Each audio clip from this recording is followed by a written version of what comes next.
Un véritable feu roulant de mots en provenance directe de Moscou. Tandis que l'Europe bloque obstinément les fonds russes, la Russie ne cache plus sa colère.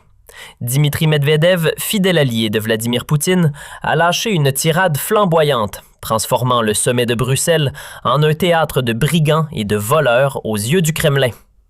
Les dirigeants européens, apparemment pris de court, se voient gratifiés d'une critique cinglante qui ne laisse personne indifférent. L'ancien président russe et actuel allié de Poutine, Medvedev, a éclaté de fureur après que les dirigeants de l'Union européenne se sont réunis à Bruxelles pour débattre du sort des avoirs russes gelés. Les responsables de l'Union européenne affirment qu'environ 195 milliards d'euros d'avoirs souverains russes sont gelés dans l'Union européenne, principalement chez Euroclear, basé en Belgique. Medvedev a accusé le bloc de planifier un vol pur et simple et ne s'est pas arrêté là. Ces mots étaient crus, personnels et conçus pour choquer l'Europe.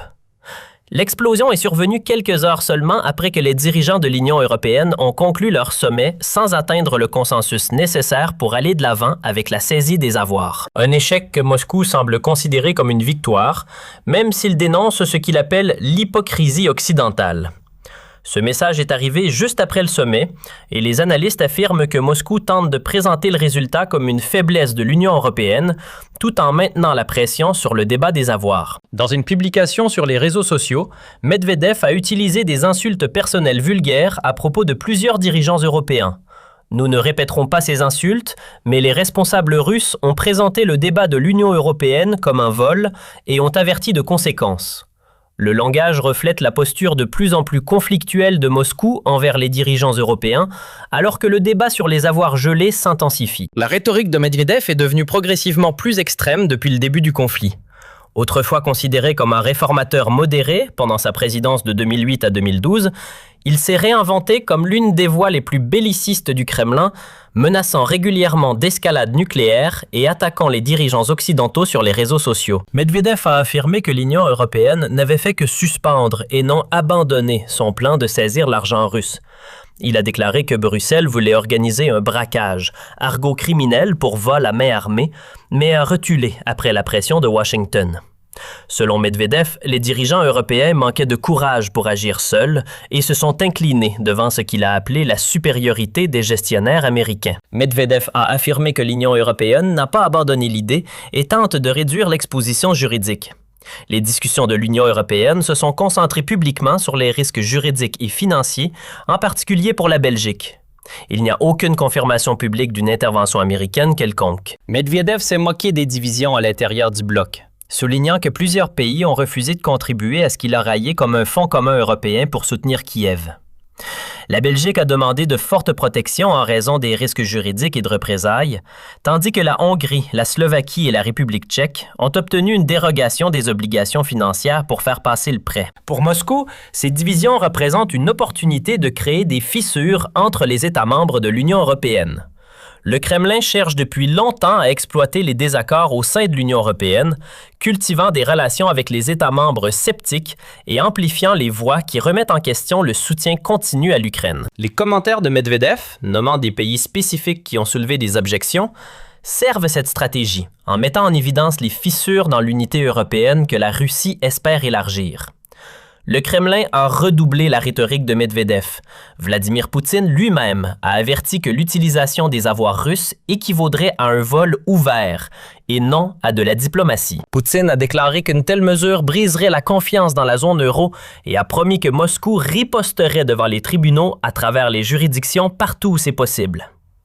La menace d'action en justice a été une réponse russe constante à toute discussion de saisie d'avoirs et une qui a trouvé un écho parmi certains États membres de l'Union européenne préoccupés par la responsabilité. Le cadrage de Poutine de la question comme un vol est délibéré.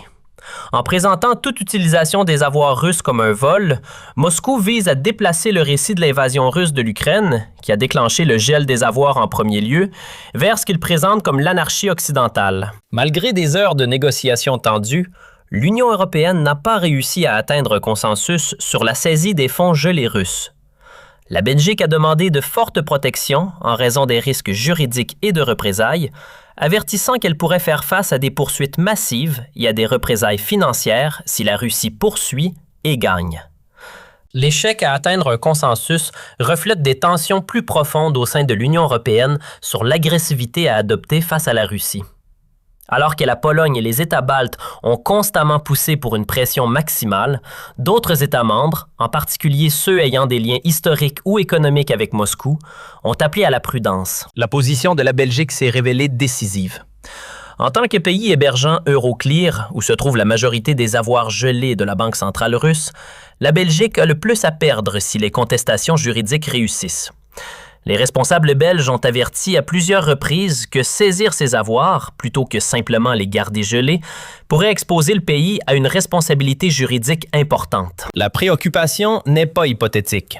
Les experts juridiques ont débattu de la question de savoir si la saisie pure et simple violerait le droit international, ouvrant potentiellement les États de l'Union européenne à des litiges coûteux. Bruxelles, à la fois la ville et les institutions qu'elle accueille, se trouvent dans une position délicate.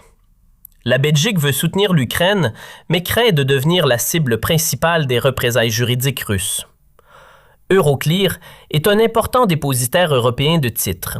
Les responsables mettent en garde contre un risque de réputation si les réserves de la Banque centrale sont considérées comme politiquement vulnérables. Avec le plan initial qui s'effondre, les dirigeants de l'Union européenne se sont contentés de ce que les responsables ont décrit comme un compromis. Un prêt de 90 milliards d'euros à l'Ukraine au cours des 2 prochaines années, garanti par les budgets de l'Union européenne.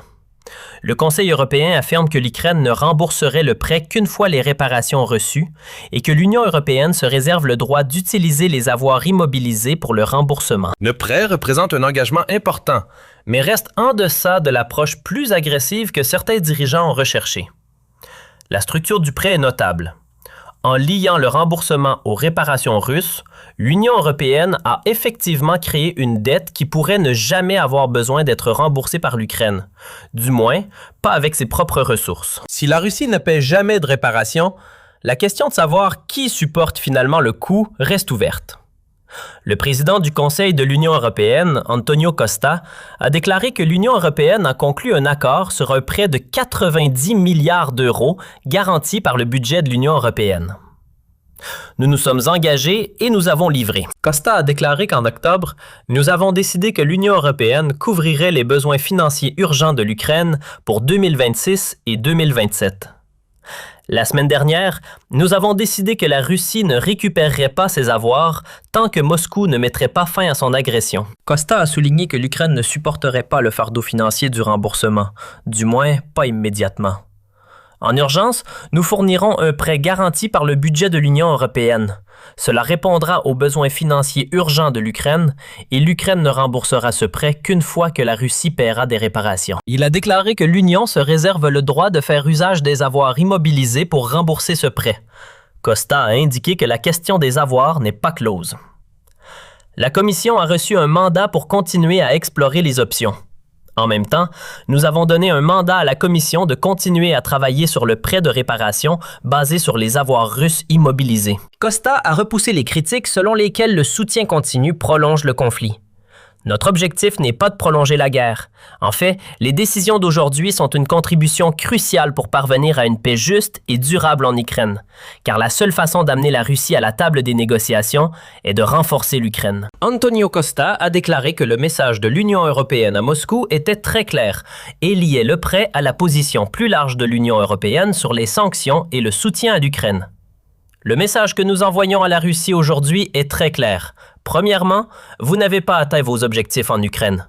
Deuxièmement, l'Europe se tient aux côtés de l'Ukraine aujourd'hui, demain et aussi longtemps que nécessaire. Troisièmement, la Russie doit venir à la table des négociations de manière sérieuse. Pour Moscou, ce débat ne concerne pas seulement l'argent. Il s'agit de précédents, de pouvoir et de qui ose franchir la ligne.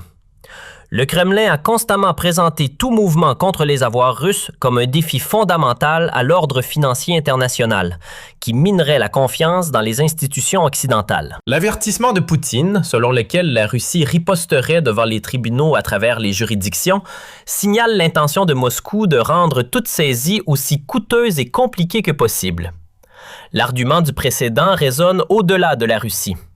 La Chine, l'Arabie saoudite et d'autres pays ayant des réserves substantielles détenues dans les systèmes financiers occidentaux ont suivi de près le débat sur les avoirs gelés. À en juger par l'explosion rageuse de Medvedev, la bataille pour les milliards gelés russes est loin d'être terminée. Son langage qualifiant les dirigeants européens de voleurs et de gangsters reflète la vision de Moscou selon laquelle toute utilisation des avoirs russes, même pour garantir des prêts, franchit une ligne rouge. Le sommet de Bruxelles s'est terminé par un compromis qui n'a satisfait personne complètement. L'Union européenne n'a pas réussi à atteindre un consensus sur la saisie des avoirs russes gelés, bloqués par des préoccupations concernant la responsabilité juridique, en particulier de la Belgique, où se trouvent la plupart des fonds. La Hongrie, la Slovaquie et la République tchèque ont obtenu des dérogations des obligations financières pour faire passer le prêt. Moscou a répondu avec fureur.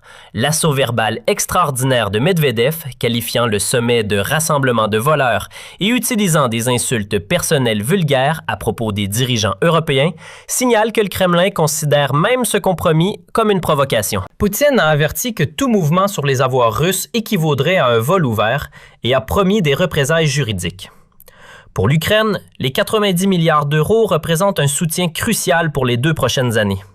Pour l'Europe, cela représente une position d'attente. Ni l'action agressive recherchée par certains, ni l'inaction complète préférée par d'autres. Et pour la Russie, cela représente une bataille reportée, mais non abandonnée.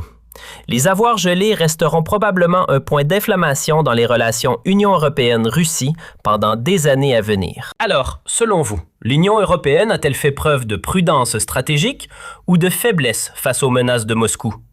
Partagez votre opinion dans les commentaires. La saisie des avoirs russes serait-elle un juste précédent ou un risque majeur pour l'ordre financier mondial? Si cette analyse vous a éclairé, n'oubliez pas de liker la vidéo, de vous abonner et d'activer la cloche pour suivre nos prochains décryptages géopolitiques.